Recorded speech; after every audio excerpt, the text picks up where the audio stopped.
Pleasure, excitement.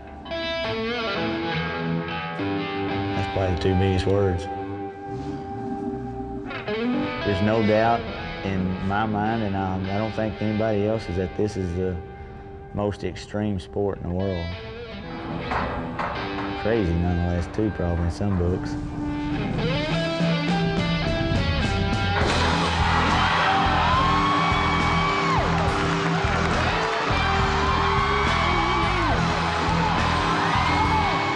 Come to a bull riding event, somebody's probably gonna get knocked out, somebody's probably gonna get a broke nose or stepped on or hung up, and it's gonna be pretty wild. You're gonna see a great bull ride, or you're gonna see one good wreck.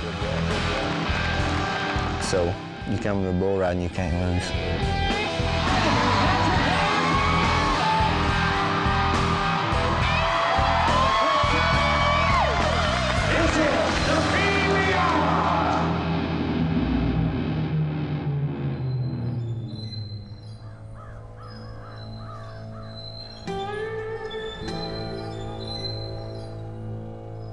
It was August 2002 when Transworld Sport travelled to Gainesville, Texas, to meet a group of men who lived their lives 8 seconds at a time, the length of a successful ride in competition. Cody Hart was the first professional bull rider we met. The 1999 PBR World Champion seemed the perfect man to ask why anyone would want to straddle up to 900 kilograms of raging power. You work 24 seconds a weekend and bring home $25,000, $26,000, you know. So, I mean, it's a lot of fun other than the 24 seconds sometimes. But we soon learned that the reward only matches the risk in the professional bull riding world. Broken arms and legs are commonplace, and the injuries bulls cause can be far more gruesome. For Cody, his most painful experience was during a 1999 event. About 6 seconds, he jerked me down, hit me in the head with a horn, knocked me out cold.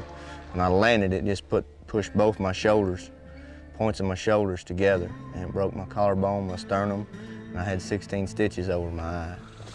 Leaving aside the danger to the riders, for some non-rodeo fans, it's the animals that have it worse. Long-distance travel, confined spaces, and shouldering a burden they obviously don't want. We ask the question, is bull riding inherently cruel? Bulls, they live a life of luxury. They, pretty much just, they work 3 minutes out of the year.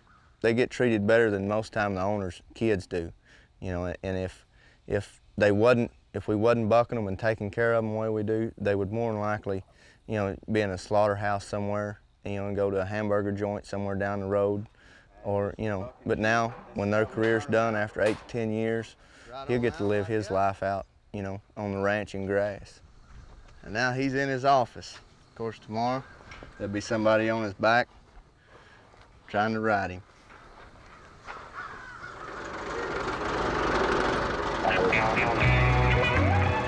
The professional bull riding tour started in the early 1990s. By 2002, it had a senior series, the Bud Light Cup, and a junior series called the Challenger Tour. PBR events distinguish themselves with their increased production values, including high-octane music and fireworks. The aim is to maximize thrills for the fans at every stage. The events take place right across America, including urban areas far removed from rodeo's western heartland. The PBR's success in attracting a new fan base has been central to ensuring its growing television appeal. Cody's brother, J.W. Hart, was the host of the event at which we filmed. When we met him, J.W. had competed in 176 consecutive Bud Light Cup events, a remarkable streak in this sport that has made him PBR's Iron Man. Though he was one of the favourites, J.W. was fully aware that crowd expectations were high. I want to win more than anybody else, but I also have to worry about it being a good show for the spectators to make them happy to come back next year. Everybody will be on the edge of their seat because who knows what's going to happen. Between the first and the last one, 45 guys are going to put their life on the line for 8 seconds. When anything might happen during a competition, you could understand why the competitors like to make the most of the night before. With a legendary party lover like JW as host, it was easy to see why his event was the most popular Challenger event on the calendar. In 2002, a crew was shadowing JW throughout the season, filming material for a feature documentary on him and the bull riding lifestyle. Between them, the invited glamour models and Transworld Sport, Gainesville's locals were, by their standards, hit by a media tornado.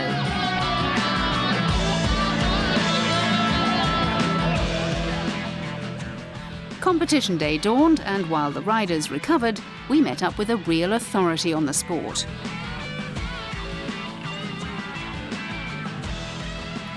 Recently retired, Ty Murray's will to win and legendary pursuit of physical fitness helped make him one of the most successful rodeo competitors ever, a real-life king of the cowboys. They have strength that's unimaginable. The strongest guy in the world isn't even a tenth of a tenth as strong as what a bull is. Basically, what bull riding is in a nutshell is you have to have a counter move with your body for every move that the bull makes. And all competitors have for that counter move is one hand on one rope.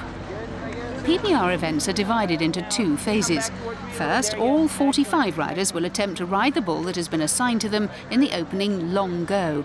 Judges will score both the bull for its aggression and riders for their skill. You're welcome. If they successfully ride their bull, their total score determines whether a competitor proceeds to the short go of 10 riders, from which the overall winner will emerge. And with that, the riding got underway.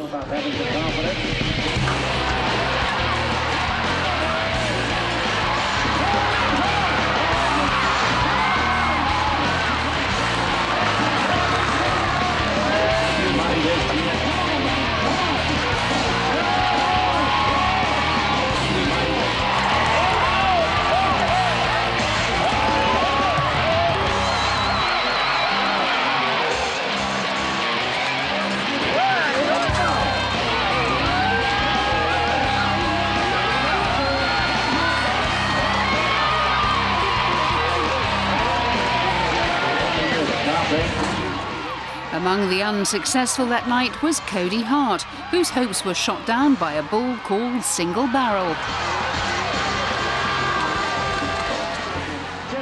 But his big brother had a little more luck.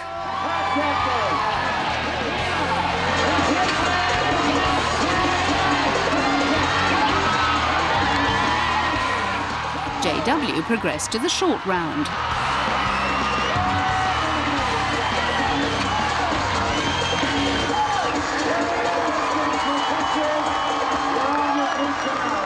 For some spectators, just seeing their loved ones survive a ride unscathed was reward enough.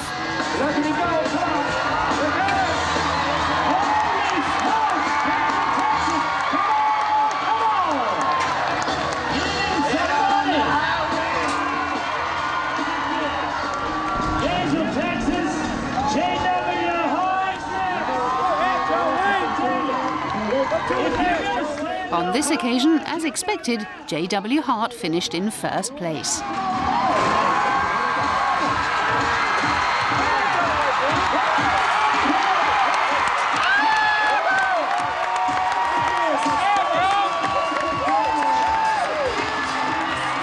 On this balmy summer's night, the PBR world's very own Ironman stood triumphant in Texas.